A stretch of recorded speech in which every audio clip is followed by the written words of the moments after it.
वफाकी दारुल हुकूमत इस्लामाबाद में एक कत्ल हुआ।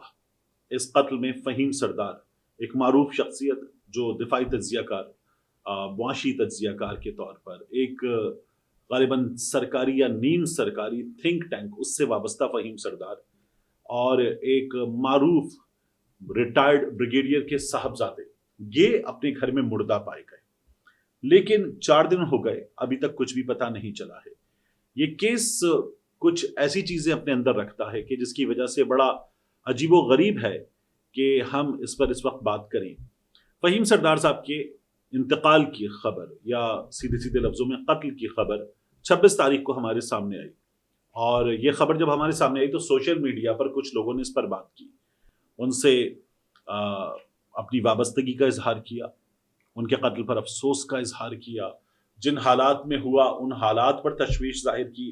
इस्लामाबाद एक मारूफ शख्सियत और फिर अपने घर में वो जिस तरह से मुर्दा पाए गए, तो इन तमाम चीज़ों पर तशवीश का इजहार हुआ। लेकिन बात चीज़ें बड़ी परेशान कुन हैं कि अभी तक कुछ हुआ क्यों नहीं है।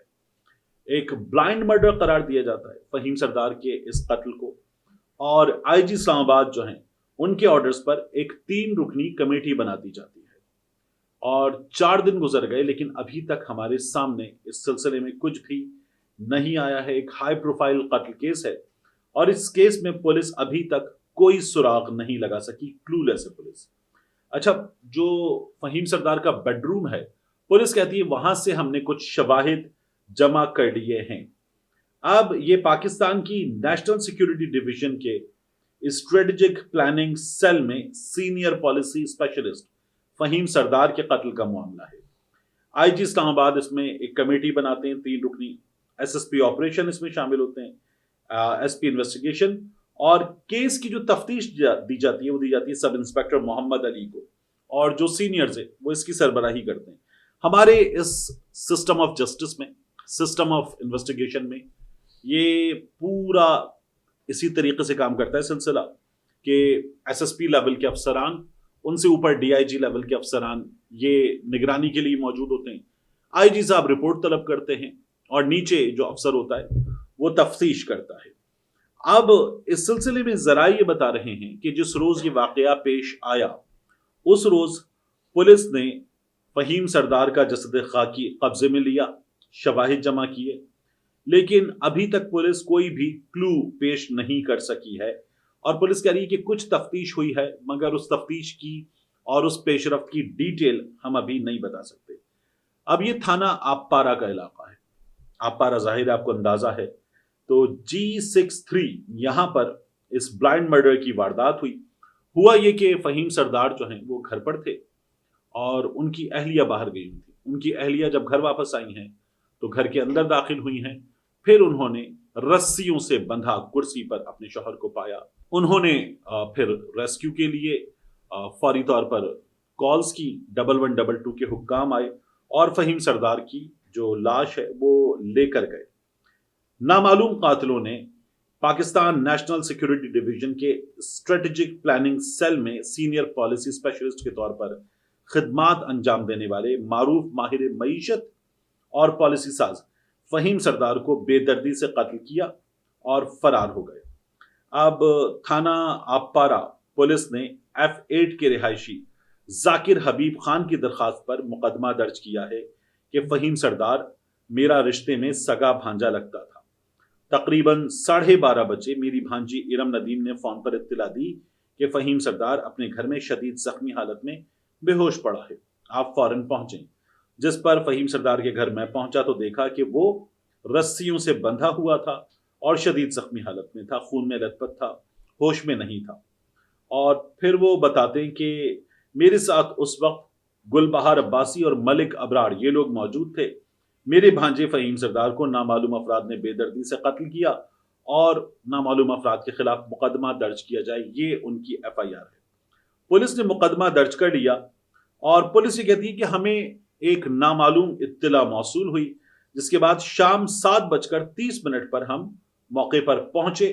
इब्तिदाई रिपोर्ट के मुताबिक मकतूल के जिस्म पर तेज धार आले के जख्म मौजूद थे, लेकिन बज़ाहिर मौत की वजह जो है वो सर पर आने वाली शदीद चोट बताई जाती है। اب اس واردات کے حوالے سے ان کا تھنک ٹینک کارپوریٹ ایڈوائزری ادارہ ٹینجنٹ معیشت سیکورٹی پالیسی اسٹریٹجک امور پر نظر رکھنے والا یہ ادارہ ہے. یہاں سے ہمیں یہ سمجھ میں آتا ہے کہ فہیم سردار جو ہیں وہ دفاعی معاملات پر تھوڑی بہت بات کرتے تھے، لیکن اصل میں وہ پالیسی کے معاملات پر اور جو اکانومی کے معاملات ہیں ان پر کام کر رہے تھے. اب ایک اور چیز دیکھیے کہ فہیم سردار کے گھر میں ڈکیتی ہوئی اور ڈکیتی کے نتیجے میں مزاحمت کرنے پر ان کے ساتھ یہ سب کچھ کیا گیا. تو یہ اگر کچھ پولیس حکام کا یا تفتیشی حکام کا شک ہے تو یہ اس لیے درست معلوم نہیں ہوتا کہ جو ڈکیتی مزاحمت پر کسی کو مارتے ہیں یا چھرا برا مار دیتے ہیں تو وہ لوگ اس کو پھینک کے چلے جاتے ہیں، تو وہ لوگ اس شخص کو باندھیں کرسی پہ بٹھا کے رسیوں سے اور پھر اسے تشدد کا نشانہ بنائیں، ایسا نہیں ہوتا. یہ تو اس کا مطلب ہے کہ وہ لوگ آئے اس لیے تھے کہ فہیم سردار سے کچھ بات کریں، کچھ پوچھیں اور اس کے بعد پھر وہ یہ کام کریں.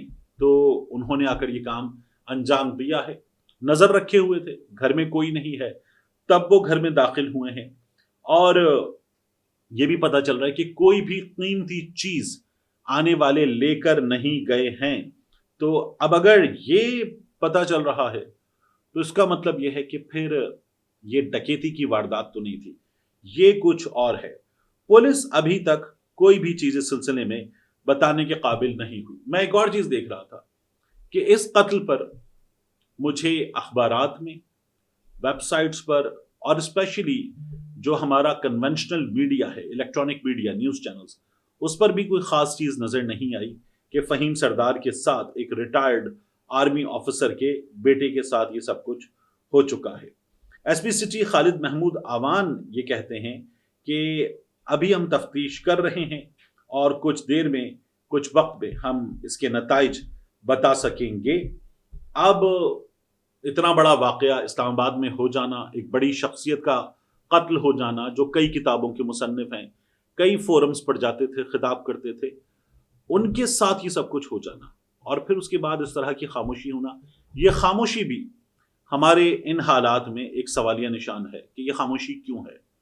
کیا اس کا مطلب صرف اتنا ہے کہ حکومت اسلام آباد میں اتنے بڑے واقعے کو انڈر دا کارپٹ ڈال رہی ہے، یا اتنے بڑے واقعے کے پیچھے کچھ بہت گھناؤنی کارروائی ہے کہ اس واقعے کو دبایا جا رہا ہے؟ ماجرا کیا ہے؟ یہ سب کھل کر آنا چاہیے، کیونکہ جو گیا ہے وہ صرف ایسا نہیں ہے کہ بس قتل ہو گیا، وہ ایک اہم شخصیت ہے، ایک انسانی جان ہے جو چلی گئی ہے. تو لوگوں کا حق ہے کہ وہ حقائق جان سکیں، اور اسلام آباد جیسی جگہ پر اگر یہ ہوتا ہے تو یہ اپنے آپ میں ایک خوف کی فضا پیدا کرتا ہے. اس لیے زیادہ ضروری ہے کہ تمام کے تمام حقائق شہریوں کے سامنے رکھے جائیں.